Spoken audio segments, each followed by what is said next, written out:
अस्सलाम वालेकुम। दिसंबर 2019 के अंदर वज़ीर आज़म पाकिस्तान इमरान खान को बहरीन की जानिब से उनका सबसे बड़ा सिविल अवार्ड दिया गया था और अब पाकिस्तान के 16वें आर्मी चीफ कमर जावेद बाजवा साहब को बहरीनी हुकूमत की जानिब से ऑर्डर ऑफ बहरीन का अवार्ड दिया गया है। ये अवार्ड बहुत कम लोगों को दिया जाता है। इस अवार्ड को बहुत ज़्यादा अहमियत दी जाती है बहरीनी हुकूमत की जानिब से, बहरीनी अवाम की जानिब से, और बहरीन यानी कि ये अवार्ड जो है उन्हीं लोगों को देता है कि जो अपने शोबे के अंदर मुख्तलिफ हवाले से जो हिकमत अमलियाँ होती हैं उनमें सबसे ज़्यादा बेहतरीन कारकर्दगी दिखाते हैं। फॉर एग्जांपल पाकिस्तान के जो आर्मी चीफ हैं, अगर आप पाकिस्तान के हालात देखें तो आपको अंदाज़ा होगा कि पाकिस्तान को कितने मुश्किल हालात का माजी के अंदर सामना करना पड़ता था। पाकिस्तान को मुख्तलिफ महाज़ों के ऊपर एक ही वक्त के अंदर मुख्तलिफ महाज़ों के ऊपर लड़ना पड़ा अपने दफा के लिए, अपनी बका के लिए। और आर्मी चीफ कमर जावेद बाजवा साहब की क़यादत के अंदर जब अफवाज ने अपने मुल्क की हिफाजत के लिए कुर्बानियाँ देने का सिलसिला शुरू किया, जब मुल्क की हिफाजत के लिए दिन रात जागना शुरू किया, पहले से ज़्यादा एक्टिव होना शुरू किया, तो उसके बाद पाकिस्तान का जो अमन है अल्हम्दुलिल्लाह वो भी आस्ता आस्ता वापस आना शुरू हो गया। और वापस जो अमन पहले से वापस आ चुका था उसको मज़ीद मजबूत करने में भी पाकिस्तान को कामयाबी मिली, जिसके बाद जब पाकिस्तान में जो अमन है वो कायम हुआ और उस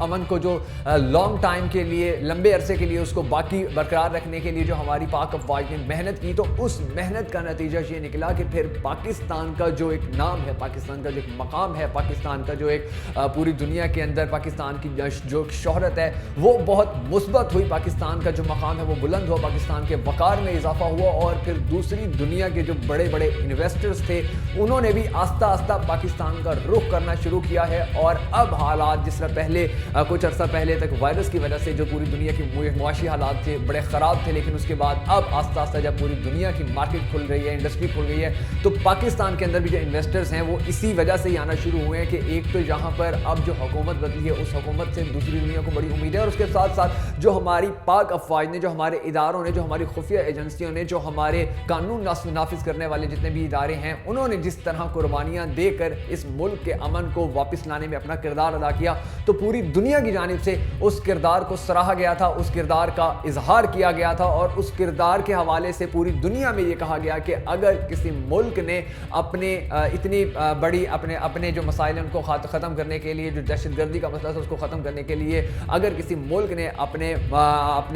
मुल्क के अंदर ही, अपने इलाकों के अंदर ही ऐसी कार्रवाइयाँ करनी हो, तो उसको बाकायदा तौर पर देखना होगा कि पाक अफवाज ने किस तरह पाकिस्तान के अंदर से उन अनासिर का खात्मा किया जो पाकिस्तान को नुकसान पहुँचा रहे थे। और इसी अमन की वजह से, इसी अमन के वापस आने की वजह से पाकिस्तान की जो अफवाज हैं उनका नाम पूरी दुनिया में भी रोशन हुआ। अल्हम्दुलिल्लाह पहले भी रोशन था, मज़ीद भी रोशन हुआ। और आज हम ये दिन भी देख रहे हैं कि अब हमारे जो आर्मी चीफ हैं उनको अल्हम्दुलिल्लाह दूसरे ममालिक की जानिब से इस तरह इज़्ज़त दी जा रही है, इस तरह वक़ार दिया जा रहा है, इस तरह एहतराम दिया जा रहा है। और ये जीत ना सिर्फ हमारी पाक अफवाज की है, ना सिर्फ हमारे आर्मी चीफ की है, बल्कि ये जीत हमारे पूरे मुल्क की है, स्पेशल हमारे उन शहदा की है जिन्होंने इस मुल्क के लिए कुर्बानियाँ दी, हमारे उन शहरियों की है जिन्होंने जो इस मुल्क में होने वाली दहशतगर्दी का निशाना बनते रहे, हमारे उन सब जवानों की है कि जिन्होंने अपने मुल्क को महफूज करने के लिए अपनी ज़िंदगियों का नजराना पेश किया था। हम सबको दुआ करनी चाहिए कि अल्लाह ताला हमारी पाक अफवाज की इसी तरह हिफाजत फरमाए, हमारे मुल्क की इसी तरह हिफाजत फरमाए, हमारे मुल्क के लोगों की इसी तरह हिफाजत फरमाए,